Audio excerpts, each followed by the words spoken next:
El séptimo arte en Cuba se precia de contar con numerosos filmes galardonados en reconocidos eventos internacionales, gracias en gran medida al desempeño de excelentes realizadores. Entre estos sobresale un hombre que posee una amplia filmografía con documentales y películas que han quedado guardados en la memoria y el corazón de cubanos y foráneos. A Fernando Pérez, Premio Nacional de Cine 2007, estaremos dedicando el programa de hoy. Pero antes, vayamos a nuestra primera sección.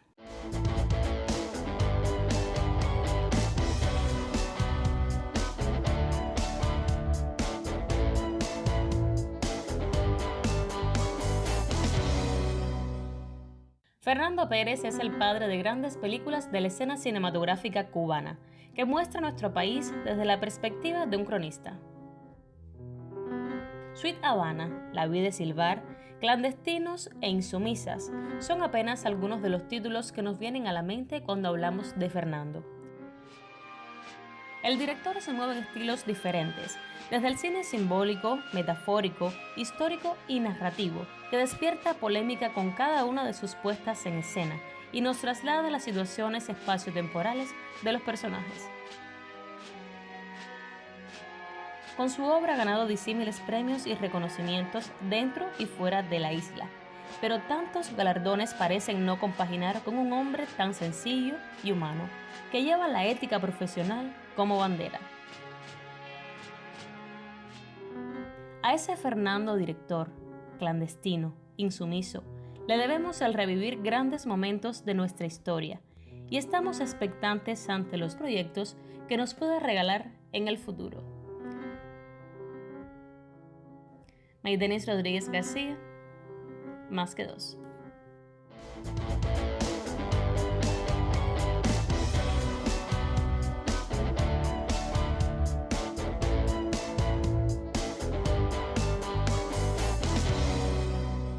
Director de numerosos filmes y documentales, entre los que destacan Clandestinos y José Martí, El ojo del canario, con importantes premios internacionales. Reconocido escritor y una persona que es muy querido y respetado dentro y fuera de nuestras fronteras. Premio Nacional de Cine 2007. Bienvenido al set de Más que dos, Fernando Pérez. Muchísimas gracias, maestros, por acompañarnos en esta entrevista.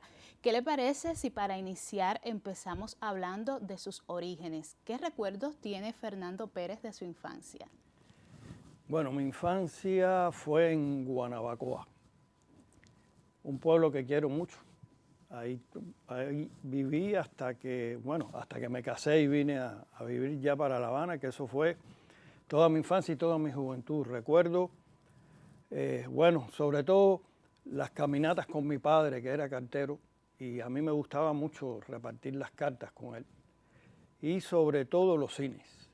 Los dos cines de Guanabacoa, que hoy no están funcionando, que fueron el Cine Ensueño y el Cine Carral. A mí el que más me gustaba era el Cine Carral, porque recuerdo su vestíbulo, que ya está destruido, que era, a ambos lados eran como unas vitrinas de cristal donde estaban todas las fotos y los afiches. Había una baranda dorada de las películas, los anuncios de las películas que iban a poner. Y el Cine Ensueño, que iba menos porque ponían películas mexicanas, y a mí las que me gustaban eran las películas americanas. Los oestes, mi edad, era un niño, ¿no? Y creo que ahí fue donde nació mi pasión por el cine, y eso se lo debo a mi papá, porque mi papá me llevaba 3 veces por semana al cine, yo recuerdo. Y juntos veíamos las películas, luego las discutíamos, y así yo fui creciendo. Entonces Guanabacoa para mí es muchas cosas más, en mi infancia, por supuesto, pero en mi formación como cineasta, forma parte de mi recuerdo. El Cine Ensueño, el Cine Carral y mi papá. Aprecio que desde su infancia le gustaba el cine, pero ¿cómo llega usted a estudiar propiamente cine? Porque yo se lo agradezco a la vida. Yo creo que yo estaba en el lugar, en el momento preciso. Yo en el año 59, nací en el 44, calcula 15 años tendría. Y por supuesto fue en el año 58, viendo con mi papá El puente sobre el río Kwai, una película de David Lean que había ganado el Oscar de ese año. Esa película nos impactó a los dos mucho, mucho, mucho. Yo salí del cine, loco. Y ahí mi papá me comenta, esta película está muy bien dirigida. Y ahí fue la primera vez que yo sentí o supe que había un director. Mi papá no supo explicarme muy bien qué cosa era, pero no tampoco que yo dijera, voy a ser director de cine, pero ya yo dije, bueno, detrás de las cámaras hay alguien que es el que lo hace todo. Y empecé a interesarme entonces ya año 58 por las críticas de cine, leía críticas de cine. El cine no era solamente un entretenimiento, pasó a ser entonces un interés de cultura, ¿no? de aprendizaje, de crecimiento. Y decía, yo quisiera ser director de cine. Y en el año 59, entonces, en marzo, se crea el Instituto Cubano de Arte e Industria Cinematográfico. Y lo que para mí podría ser un sueño muy lejano en ese momento, pasó a ser una posibilidad mucho más concreta. Pero, por supuesto, yo fui descubriendo que para ser director de cine había que tener una formación. Y nada. Por otro lado, mi familia no era de muchos recursos y yo había hecho lo que en la época era como un técnico medio, que fue estudiar comercio, hacer contabilidad, para poder empezar a trabajar rápidamente. Y efectivamente ya yo estaba trabajando con 15 años, en el año 59, en una contaduría. Y bueno, ¿cómo entrar en el ICAI? Imagínate, eso era como un sueño. Pero yo un día fui en el año, me acuerdo, en el año 61, finales del año 61, y llené una planilla ahí en el ICAI, que estuve escribiendo como 4 horas, me acuerdo, porque era una planilla que te preguntaban de todo, de todo. Y en plena crisis de octubre, después en el año 62, recuerdo que me llamaron para entrar en el ICAI. Y era curioso porque ya yo estaba trabajando, esos fueron los primeros años de la revolución que fueron muy vertiginosos. Y ya yo estaba trabajando en el Ministerio de Obras Públicas con, imagínate tú, 17 años, pero como traductor de ruso, porque yo había empezado a estudiar ruso en el Capitolio. Y nada, yo dije, no, lo consulté con mis padres y me rebajaban el salario y todo, pero me fui a trabajar al ICAI. Y ahí fue como entré. Y desde el año 62 hasta hoy, que soy un cineasta jubilado, no porque no quiera trabajar, sino porque siempre sostuve la idea del cine independiente y para hacer cine independiente no podía estar en una nómina. Yo me jubilé hace como 5 años, pero sigo perteneciendo al ICAI de corazón y alma porque, bueno, esa ha sido mi casa y mi ¿Y cómo se producen esas transiciones dentro ya propiamente del ICAI, de asistente de dirección a director? ¿Cómo transita Fernando Pérez?